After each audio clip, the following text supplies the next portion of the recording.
안녕하십니까. 4월 19일 오후 김경국TV 시작하겠습니다. 대선을 불과 사흘 앞둔 지난 2022년 3월 6일 신앙림 전 언론노조위원장과 화천대유 자산관리 대주주 김만배 씨가 부산저축은행 수사 무마 의혹과 관련해서 나눈 대화 내용을 보도해 당시 엄청난 파문을 불러일으켰습니다. 이 보도를 근거로 민주당 이재명 후보 측은 대장동 몸통이 윤석열이다, 이런 말도 안 되는 주장으로 막판 표심을 흔들어 놓았죠. 이른바 김만배 허위 인터뷰 보도였습니다. 여기에 관여한 뉴스타파 구성원들이 보도를 전후해서 윤석열 대통령을 겨냥한 발언을 주고받은 정황을 검찰이 법정에서 공개했습니다.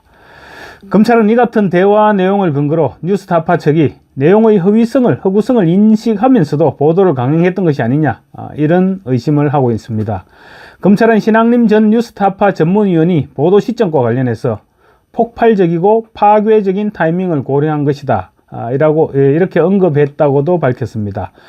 당시 보도는 윤석열 대통령이 대검 중수부 중수이과장으로 재직하던 시절 부산저축은행 사건을 수사하면서 대출 브로커 조우형 씨의 수사를 무마해줬다.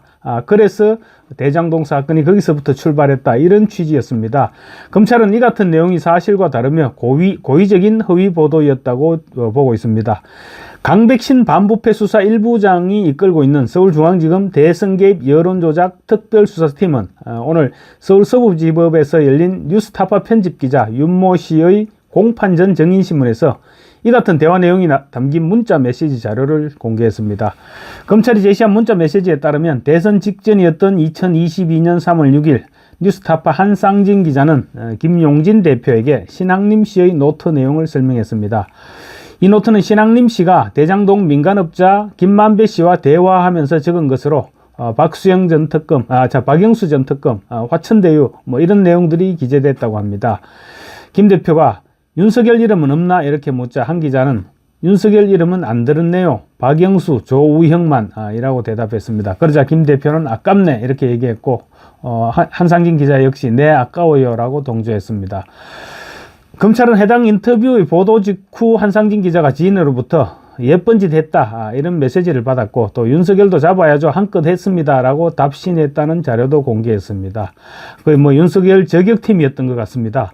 보도 다음날 신앙림 씨가 뉴스타파 최선임자인 최성호 PD에게 이번 건은 일부러 오래 갖고 있는 게 아니다, 관심도와 마케팅에서 가장 폭발적이고 파괴적인 타이밍이 언제인지 고려한 것이다, 이렇게 메시지를 보냈다고도 밝혔습니다. 검찰은 이런 내용인 뉴스타파 측이 대선 후보였던 윤석열 대통령의 낙선을 노리고 명예를 훼손하려 했다는 의도를 보여준 것이라고 판단하고 있습니다.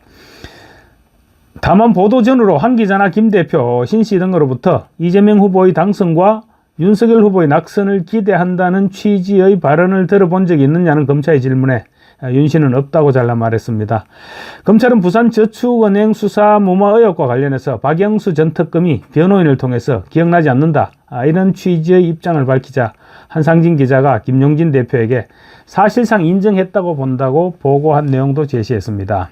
김만배 씨가 인터뷰 중 화천대유가 성남도시개발공사에 250억 원을 줬다, 이런 취지로 발언한 것을 두고 김 대표가 한 기자에게 도시개발공사 쪽 연락 안 되겠지? 250억 정도는 재무제표에 나와 있을 텐데 이게 아니면 전체 녹취의 신뢰가 무너지는데? 라고 메시지를 보냈다는 내용도 공개했습니다. 뉴스타파 측이 보도의 허위성을 인식했던 것이 아니냐, 이런 것을 알 수 있게 하는 대목이죠. 다만 허위성을 감수하고 보도한 것이냐는 질문에는 당연히 부인을 했습니다. 윤 씨는 저는 편집 과정에만 관여했고 그 부분은 취재 과정이라, 이렇게 질문을 피했습니다. 이 밖에도 검찰은 신 씨가 한 기자에게 3월 5일 오후 10시 56분께 녹취 파일을 주고 한 기자 등이 이튿날 아침, 이튿날 오전 10시 42분께 편집회의에서 논의한 뒤 같은 날 밤에 보도했다며 신속한 의사결정의 경위를 캐물었습니다.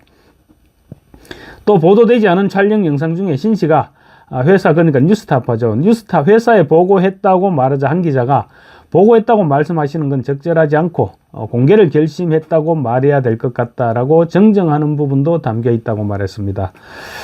검찰이 신 씨가 단순한 제보자가 아니라 뉴스타파와 보도를 공모했다고 판단하는 근거로 해석되는 부분입니다. 정인신문은 뉴스타파 일부 직원들이 참고인 신분으로 소환을 했는데 불응하자 검찰이 형사소송법상 공판 전 정인신문을 청구했고 법원이 이를 받아들이면서 열리게 됐습니다. 수사 단계에서 소환 조사가 아닌 법정 정인신문이 이루어지는 것은 흔치 않는 일입니다. 법정에서는 증거 제시를 둘러싸고 검찰과 윤씨 측 변호인이 신경전을 벌이기도 했습니다.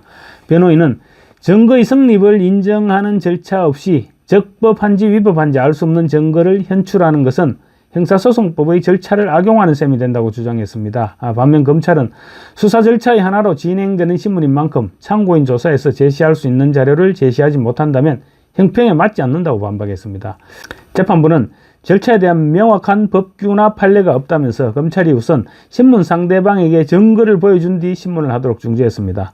오늘 검찰이 제출한 증거와 이를 둘러싼 피고인 측의 반응을 볼 때 검찰이 압수수색을 통해 상당한 자료를 확보한 것으로 추측됩니다.